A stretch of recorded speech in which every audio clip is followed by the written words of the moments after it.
China é um facilitador da guerra da Rússia contra a Ucrânia, acusaram os países da NATO na cimeira que assinala os 75 anos da Aliança Defensiva. Os aliados endureceram a postura em relação a Pequim devido às transações comerciais entre a China e a Rússia, alegando que o país asiático está a fornecer Moscovo com equipamento e tecnologia que apoia a máquina de guerra de Putin. O vice-secretário-geral da NATO alertou em entrevista à Euronews que a China é uma ameaça para a Europa.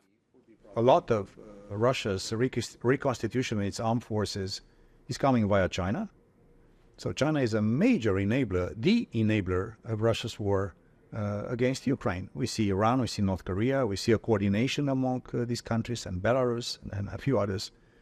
So we can look at the situation as we want, but the reality is that there is a pattern of aggressiveness, basically fueling the war of Russia in Ukraine. So this means that China is a threat to our security.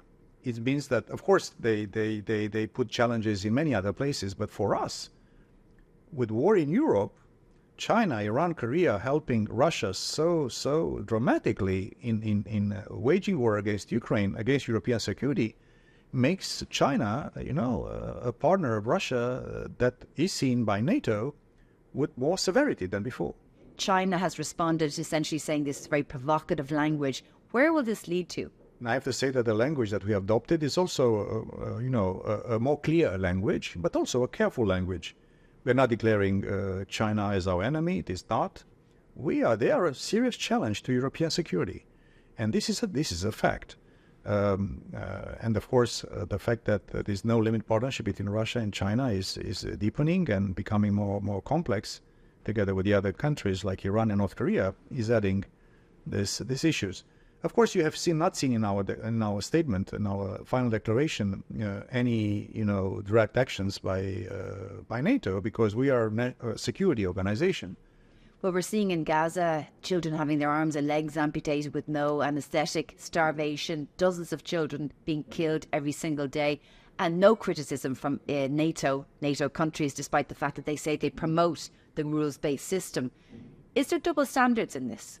As NATO, we are basically not involved in this conflict, and that's why as an institution we are relatively, moderate in what we say. But we see allies all calling from the US all the way to a few allies that have been recognizing the state of Palestine in various forms and shades, basically asking for one thing: let's this war stop. Let's have some form of cessation of hostilities, exchange, bring the hostages back, and try to avoid escalation in the Middle East, which will be also another big trouble for us.